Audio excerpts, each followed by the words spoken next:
Olá, sejam bem-vindos ao Vivendo pela Palavra. Meu nome é Bruno. É uma palavra para falar para os irmãos hoje em Ezequiel 37, o Vale de Ossos Secos. Essa palavra vai falar sobre o sofrimento pelo qual o povo de Israel estava passando naquele período, né? Era um tempo em que eles estavam longe da terra deles, era um tempo de humilhação, um tempo onde, pelas dificuldades que eles estavam passando, eles já estavam se esquecendo das promessas que Deus havia feito a eles. E como muitas vezes nós passamos por isso, né? Nós que somos humanos e somos falhos, passamos por isso, né? Nós começamos por vezes a duvidar das promessas, se realmente nós vamos receber, se realmente aquilo vai acontecer, porque começamos a focar muito nas dificuldades que estamos passando, né? Em vez de olhar para as promessas de Deus, porque para que nós possamos exercitar a nossa fé, né?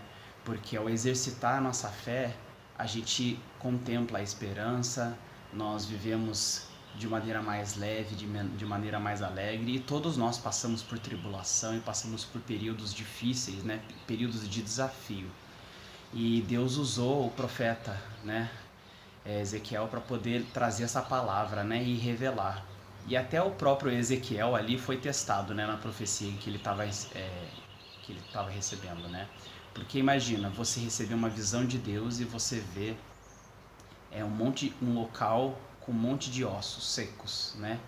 E falou, nossa, o que será que ele deve ter pensado quando ele viu isso, né? E Deus foi falando com ele ali, e Deus trouxe a palavra a ele, e aí Deus perguntou para ele, né, se esses ossos secos, vale de ossos secos, poderia voltar à vida. E ele, né, na sabedoria dele, no entendimento que ele tinha, ele falou, tu sabes, né? Porque a gente sabe que Deus sabe de todas as coisas, que os pensamentos de Deus são mais altos do que os nossos. Então, ele falou, quem sou eu para dizer se eles podem reviver ou não, né? Porque ele poderia ter falado, claro que sim, claro que eles podem reviver se for da vontade de Deus. Mas e se não fosse da vontade de Deus? Então, para que não houvesse dúvida e para que demonstrasse a confiança em Deus, em vez dele pensar em um lado e pensar no outro e pudesse comparar uma coisa com a outra, ele falou, não, tu sabes. Porque ele entregou nas mãos de Deus aquilo que ele estava vendo que representava a aflição do seu povo, e portanto representava a aflição que ele estava passando também, né? E aí Deus mandou ele profetizar sobre aquele vale de ossos secos, né? E os ossos começaram a chacoalhar e começaram a fazer um rebuliço, né? Porque as pessoas associam muito o rebuliço a confusão muitas vezes, né? Mas não. Rebuliço nada mais é do que mudar completamente uma situação, né? Transformar totalmente o ambiente, a situação, para que aconteça a vontade de Deus. Nesse caso, a vontade de Deus era juntar aqueles ossos secos, né? Se juntaram um a um e se juntaram músculos e nervos e pele e cabelo e, né, através da palavra que Deus deu para aquele profeta, essa palavra aconteceu, ele profetizou e ele ligou na terra o que já havia sido determinado no céu. Portanto, em obediência à palavra de Deus, pelo poder que há na palavra de Deus, ele profetizou e aquilo aconteceu. E esses ossos secos, eles representam o quê? As promessas que Deus fez para nós. As promessas que aparentemente podem aos nossos olhos estar parecendo que estão mortas, que estão secas, que estão completamente sem vida. Mas é um período em que Deus, dependendo do propósito de cada pessoa, ele testa a nossa fé, a nossa obediência, porque nós estamos sendo tratados também. De igual forma com aquela nova geração que foi levantada ali em Josué, que tinha convivido ali no deserto, mas estava com uma nova mentalidade. E essa nova mentalidade permitiu que eles entrassem na Terra Prometida e eles não olhassem, não se preocupassem com o gigante, né? Porque se Deus mandou ir, ele garante. De igual forma, se Deus mostrou esse vale de ossos secos, ele poderia não ter mostrado. Mas se Deus mostrou, é porque significa que ele quer fazer algo a respeito disso. Então Deus, ele está falando para pessoas aqui que o tempo de sequidão, o tempo das promessas que pareciam que estavam mortas e que não iriam acontecer, está chegando. Um novo tempo está chegando, né? está sendo trazido vida através do Espírito Santo, através da palavra de Deus, porque essa é uma palavra que ela é muito utilizada e porque a palavra de Deus ela é viva, então ela pode ser usada em diversas situações, mas existe essa situação em específico em que Deus está te tirando hoje do cativeiro. Deus está falando poderosamente para que você pela fé, você comece a orar e comece a profetizar a mudança de cenário sobre a sua vida, seja no financeiro, seja no sentimental, porque nós todos passamos por humilhação e as pessoas falam muitas coisas e que as promessas não vão acontecer, e por isso que por vezes é bom a gente guardar as promessas para nós, aquilo que Deus falou para nós, para que o inimigo não venha tentar usar isso contra nós, para que a gente possa estar focado na palavra, porque as outras pessoas não vão viver a promessa. Por que elas vão querer crer se Deus falou com você? Se Deus falou comigo? Né? As outras pessoas, elas não têm nada a ver com isso. A promessa de Deus para você é só você quem suporta, é só você que pagou o preço. É só você que está em obediência, em que está passando pelo tratar de Deus, para que você esteja capaz de viver em graça, em paz, em plenitude sobre aquilo que Deus tem para entregar na sua vida. Não são as outras pessoas.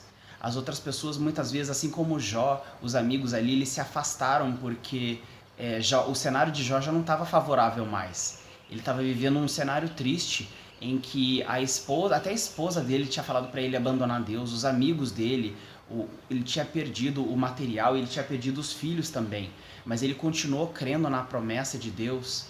E aí os amigos depois todos voltaram e o próprio Deus usou os amigos de Jó para voltarem e abençoarem Jó. Então Deus muda cativeiros, Deus ele é um Deus que ele cumpre todas as promessas que ele faz, né? No caso ali, ele usou os amigos ali de Jó para poder mudar essa situação. E de igual forma também, ele estava falando ao povo de Israel que ele iria juntar aquele exército e aquele exército iria voltar a formar a nação de Israel que estava dispersa, ou seja, estava cada um para um lado, estavam divididos. Deus está unindo o propósito, Deus está unindo famílias, Deus está unindo pessoas à palavra dele, para que em união vocês possam receber juntos as promessas que Deus tem para vocês.